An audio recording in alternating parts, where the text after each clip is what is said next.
কি রে, তুই এখানে বসে আছিস? আমি পুরো বাড়ি তোকে খুঁজে বেড়াচ্ছি। আর ফোন দিচ্ছি, ফোন তুলছিস না কেন? এই রসুর সাথে তোর কথা হয়েছে? ও কিন্তু আমাকে কাগজপত্র কিছুই দিয়ে যায়নি। এক নাগারে যদি তুমি এতগুলো কথা বলো, আমি কোনটার উত্তর দিব? হ্যাঁ, আমি ছাদে বসে আছি কারণ আমি একটা জিনিস নিয়ে ভাবছি। আমার মনে হচ্ছিল যে বাসায় বসে থেকে এই ভাবনাটা আমার কাজ করছিল না। আর ফোন কেন সাথে রাখবো সবসময়? হ্যাঁ, ফোন তো একটা, এই যে মোবাইল ফোন, এটা তো ডিস্টার্ব। প্রয়োজনে তোকে কল দেব না? সেটা ঠিক আছে, এখন তো আমি ছাদে যাই হোক, তোমার সাথে আমি কথা বলি, লাভ নেই। রুশো না? হ্যাঁ, রুশোর সাথে আমার কথা হয়েছে। কি কথা হয়েছে? তুমি তোমার এক্সাইটমেন্ট একটু কমাও। কি করে কমাবো বল, সময় তো নেই।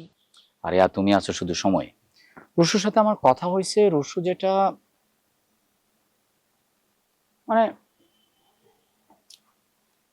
রুশুর কাছ থেকে না কনভিন্সিং কোনো আমি রিয়াকশন পাই নাই। কি বলিস? হ্যাঁ মানে আমার কাছে মনে হচ্ছে না যে পুরো ব্যাপারটাই না একটা তাড়াহুড়োর মধ্যে দিয়ে যাচ্ছে। এইটা না খালামুনি করা যাবে না। মানে আমার সাথে ওদের সম্পর্ক খুবই ফ্রেন্ডলি। তা তো আমি জানি, সেজন্যই তো আমি তোকেই জিজ্ঞেস করছি। হ্যাঁ, সেটা ঠিক আছে, কিন্তু খালামুনি ওরা তো এখন যথেষ্ট বড় হয়েছে, তাই না? ওদের একটা নিজস্ব জগৎ তৈরি হয়েছে, ওদের সিদ্ধান্ত নেওয়ার মতো একটা ম্যাচুরিটি আসছে। সো আমি বা তুমি বা অন্য যে কেউ এমন কিছু আসলে করতে পারবে না যেটা ওরা চায় না।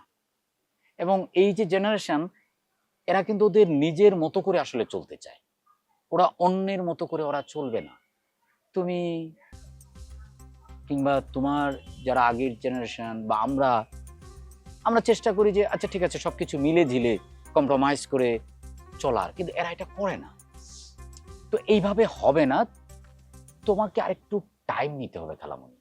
আমি সবই বুঝতে পারছি, আমি তো এজন্যই তোর সাথে কথা বলতে এসেছি।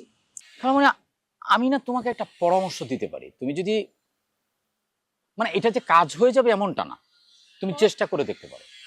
বলতে পারিস, কি পরামর্শ? তুমি এক কাজ করো, তুমি রুশুকে নিয়ে একটা আউটিংয়ে যাও। মানে তোমার নিজেরও একটা রিফ্রেশমেন্ট হবে। আর এই যে তোমাদের মধ্যে যে আগে কথা শোনো, তোমাদের মধ্যে যে অনেক দিনের একটা দূরত্ব তৈরি হয়ে আছে, মেন্টালি তো তোমাদের একটা ডিসটেন্স হয়ে আছে। এইটার জন্য মনে হয় তোমাদের একসাথে আসলে থাকা উচিত। যে ঢাকায় যেভাবে আছো, এইটা আসলে জিনিসটা হচ্ছে না। মানে সেখানে শুধু তোমরা দুজনই থাকবে, মানে তোমরা দুজন ছাড়া আর অন্য কেউ থাকবে না। মানে তোমাদের অ্যাকশন রিয়াকশন, কথাবার্তা, আলোচনা, ইমোশন শেয়ারিং সবকিছু তোমাদের দুজনের মধ্যেই হবে। সে ঠিক আছে, ও তো ইউএসএতে গেলে আমার সাথেই থাকবে, আমরা মা ছেলে একসাথেই থাকবো। কারণ মানে তুমি না আমার ব্যাপারটা বুঝতে পারছো না। আমি যেটা বলতে চাচ্ছি আগে কথাটা শোনো। ঠিক আছে, বল। তুমি এক কাজ করো,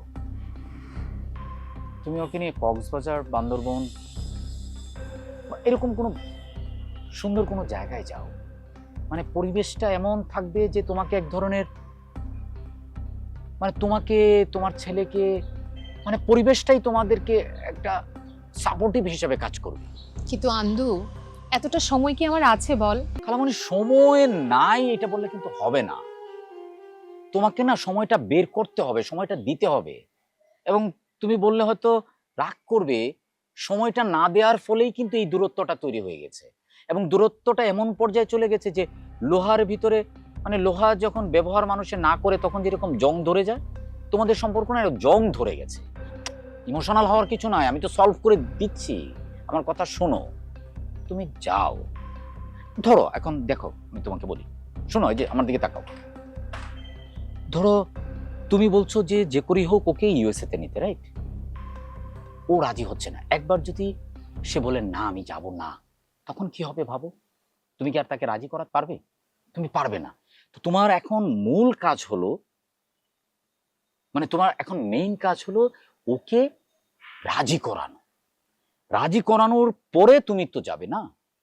তো রাজি করানোর জন্য তো একটা সিচুয়েশন ক্রিয়েট করতে হবে। এই জন্যই বলছি যে তোমাদের দূরত্বটা কমাও, তোমাদের মধ্যে শেয়ারিং হোক, তোমাদের মধ্যে কথাবার্তা হোক। এখন তো তোমাদের মধ্যে নর্মাল কোনো কথাবার্তাই হচ্ছে না। আমি ওইটা বলছি, এই জন্যই বলছি যে তোমরা একটু আউটিং এ যাও। শোনো, আমি সব ব্যবস্থা করে দিচ্ছি, তোমাকে ভাবতে হবে না। আমি তোমার, হ্যাঁ তোমার সময় নেই, তুমি একজন ওইখানে একটু তুমি ব্যবসা করো, তোমার হতেই পারে এটা, কিন্তু তুমি যদি এই দূরত্ব কমাতে চাও, তোমার সন্তানের সাথে যদি তোমার দূরত্ব কমাতে চাও, তাহলে তো মা হিসেবে তোমাকে একটু এগিয়ে যেতেই হবে, একটু সময় দিতেই হবে। খালামণি, তোমাদের না একটা বড় গ্যাপ হয়ে গেছে। এই গ্যাপটা আমি আগে টের পাই নাই, এখন তুমি আসার পরে আমি বুঝতে পারলাম যে রুশোনা ভিতরে ভিতরে অনেক বেশি একা, অনেক বেশি নিঃসঙ্গ। আমি নিজেও আসলে টের পাইনি। আমি জানি আন্দু, ছেলেটাকে আমি অনেক কষ্ট দিয়ে দিয়েছি, আমি তাকে আর কষ্ট পেতে দেব না। তুই আমাকে হেল্প কর, কি করতে হবে আমায় বল। হ্যাঁ, আমি তাহলে তো এটাই বলছি যে তুমি সময় নাও, কালকেই যে যেতে হবে এরকম না। প্রয়োজনে তুমি ওর সাথে কথা বলো, তোমার যে কাজ আছে আর একটু টাইম নাও। এটা যদি এখন তুমি না করতে পারো তাহলে এটা আরো দূরত্ব বাড়তে থাকবে, ঠিক আছে? আপাতত তোমার মন খারাপ করার কিছু নেই, রিল্যাক্স থাকো। চলো আমরা আজকে রাতে আমরা একটা স্কুইড গেম খেলি সবাই মিলে। স্কুইড? হ্যাঁ, স্কুইড গেম, যে স্কুইড গেম একটা সিরিজ আছে, দেখো না?